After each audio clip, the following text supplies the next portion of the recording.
Hey everybody, Garcia here, and today I'm taking a look at a two-player version of a previous game called Sobek. This is, surprising no one, Sobek, 2 players.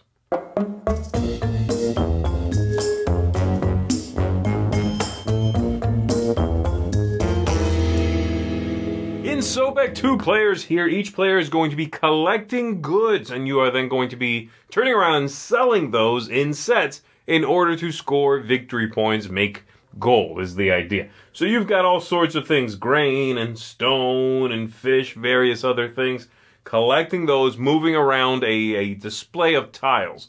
Depending on where you stop on your turn and what's on that tile, what your opponent has access to will be different. And therein lies the rub. What you give them access to is based on the last thing you did. So let's go ahead and take a look at how this game works. I'll show you on the table. We'll come on back up here. I'll tell you what I think of it. So here we've got the game set up and ready to begin. We've shuffled up all of these tiles. We've placed them out. There's also 4 of the starting tiles in the center here. And each player is given 2 starting tiles in their hand to begin the game. Each player has one of these corruption tiles that's going to hold all of their corruptions. We have these here randomly plucked from that little stack of tokens. So there'll be 5 of those. And then some coins, some treasure in this bag over here. And we are ready to begin. So I'll be the start player, okay? We have this piece here that is very important to the game. As you can see, it has the 2 sides of the ankh here will behave like arrows during the game. And for me to start, I am going to take a look at my tiles here, which obviously I would keep secret from my opponent. And then I'll select one of the 4 in the middle and take that. When I remove that tile, I'm going to leave this piece in its place with the arrows pointing towards the markings on the tile. You want to make sure these are all right side up. And so the fish over here, which is what I'll take, you'll see has markings on these 2 sides there. So I am going to remove this and place that like so.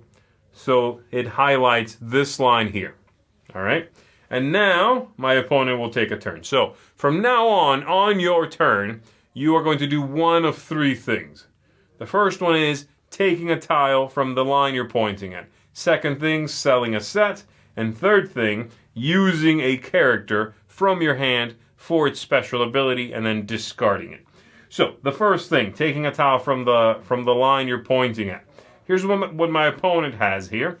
If they take a tile that they can get to without leaping over anything, then they simply take it, they reposition this so that it's pointing at the new markings on the tile, and then it's back to me. If they leap over anything, say they want this one right here, then they are going to, anything they leap over, they are going to put into their corruption pile face down. And again, we position this piece to point at the shaded edges over here, so that now the other player can take any of those that are being pointing at in that direction. So my opponent takes that, they put it in their hand, and it comes back to me over here. The second option, like I said, is selling a set. Once you have at least 3 of the same kind, so let's say I've got this one here, then I can choose to sell those. At least 3, but more than 3 is fine. And at the end of the game, you're going to score all of everything you've got in front of you, the number of tiles times the number of gold scarabs. That's what the set is going to be worth. So right here now, I've got 1, 2, 3 tiles times 1 gold scarab for 3 points. If I later on sell more sets, I can combine all the fish. But if I sell them later, it'll be at least 3 again. I cannot simply add to this set 1 or 2 tiles. It must be 3 again. So that could be another one of my options. Whenever you choose to move this, if there's a character in the line, you can take it like you normally would. So we would do that. And then when you do that, because there's no markings on the backs of these, you decide how you want to leave this. So I might want to place it like that, for example. I can do whatever I want. The characters are each going to have a special ability that you can, that's your 3rd possible action on your turn. You can discard the character and use the ability, but they also do have a type. And so you can see here, this character has the wheat. I can choose to sell this character as a wheat tile as part of a set. And that's largely it. So at some point, the players are going to leave this piece here pointing at something. Say this is gone already. My opponent has that there. They take a turn. They want this one, so they'll take it. It'll end up here in that direction, and it comes back to me. Now, I can still sell a set if I can. I can play a character if I have one and want to. But if I intend to take a tile, and this is pointing at no possibilities at all, then we are going to refill the board. We would remove this. We're going to refill the board by starting on the outside edge and filling in all of this. Then this secondary ring, and then the 4 in the middle, in that direction. And once that's done being filled from these extras, and always making sure that the ones coming in are face up if they are one of these goods, and face down if they are one of the characters. You will, of course, be able to tell because the characters have a different coloration here. So I would, put that there without looking at it, ideally. There we go, like so. And then I'll take one of the 4 in the middle and leave this for my opponent. Of course, if you intended to take one, you need to take one once the refill is done. So that could be a triggered event that requires a replenishment. Now, whenever you sell a set of tiles, say I sold these 3 fish, I'm going to look at all these tokens over here, and I'm going to select one to trigger. I can trigger whichever one of these I want, and it will not be replenished. There will be fewer of those. Eventually, they will run out. After the first 5 sales, there are no longer any more of those. And these are going to have different abilities. You do have a sheet in the game. It normally is in French, but I printed this one off the internet. So this one's in English, and I can utilize that. There's also one for the characters, by the way, right there that explains what they all do. And so I will look at all these, and I can play one. I might, for example, play this one, which gives my opponent 2 more corruption, and the rest go back over here face down without being shown. So my opponent will not know what's in there unless they've already sold a set as well. Once they sell a set, they'll take one of these. Maybe they play that, and so on.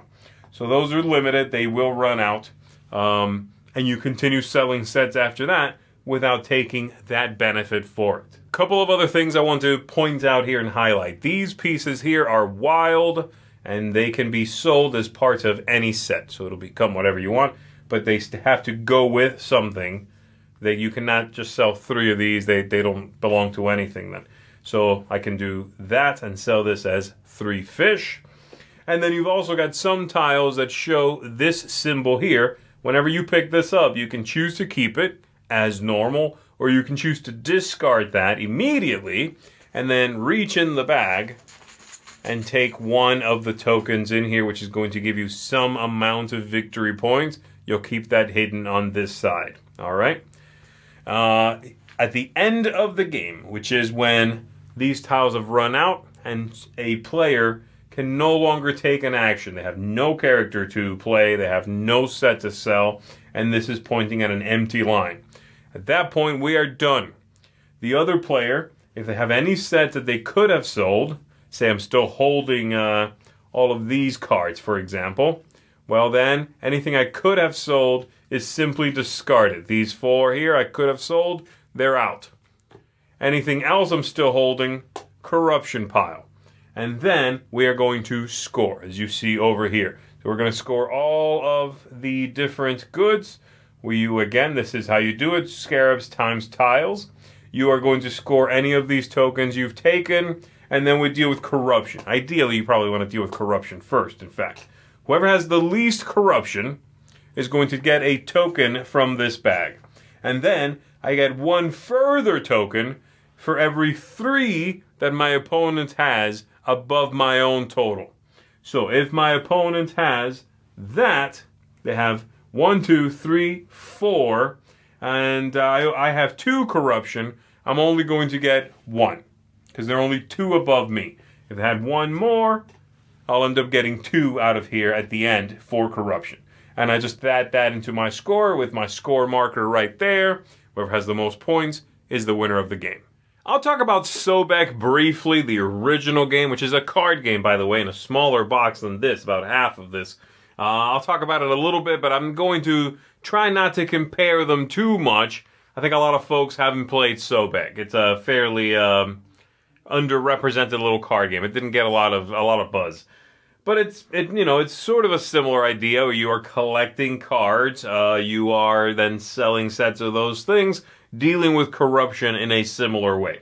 All right, but that comparison will come up hopefully organically when I get to those things. Starting at the top here with the theme and the setting. The setting is very vibrant. I think the theme is pleasant enough, but the game doesn't really feel thematic. It's quite an abstract game.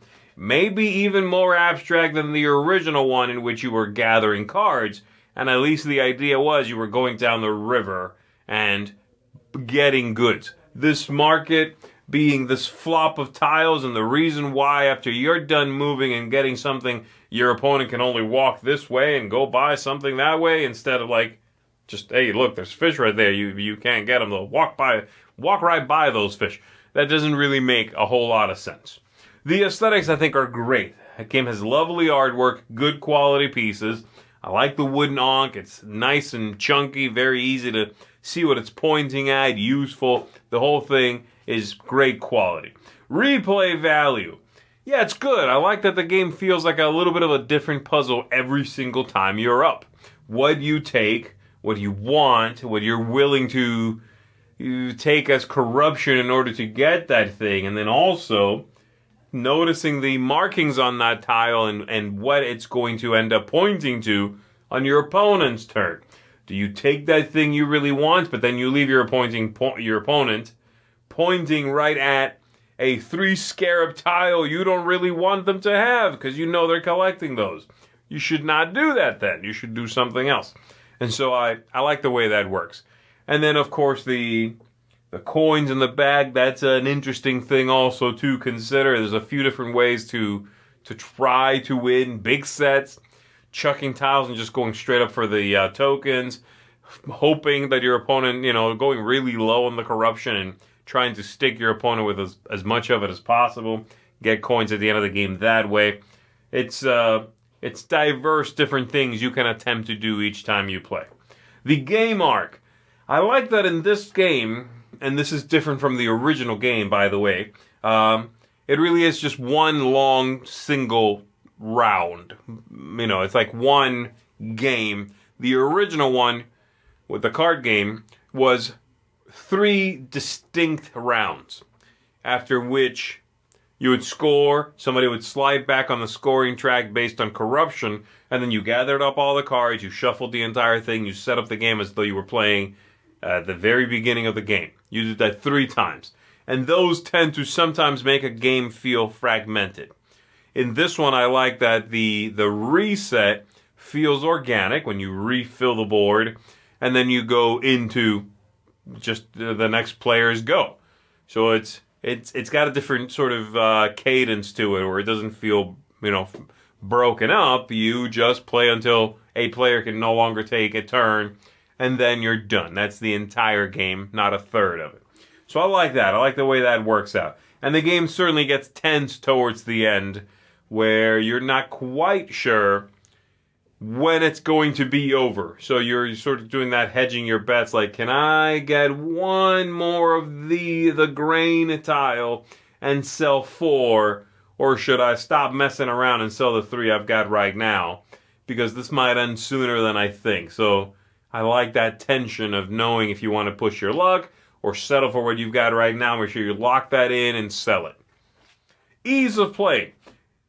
You're managing a hand of tiles in this one, which is a little more unwieldy than managing cards. I know Sobek, so that took a little adjusting. Some of the players I played with didn't know that game, and I asked afterwards, and they didn't seem to find it a problem. There wasn't a 1-to-1 comparison there. But I still find it a little unwieldy, and there's no hand limit. So you might end up with a decent amount of tiles, and you cannot fan those in your hand as you would, 7 cards. It's way easier to handle than 7 tiles in your palms, right?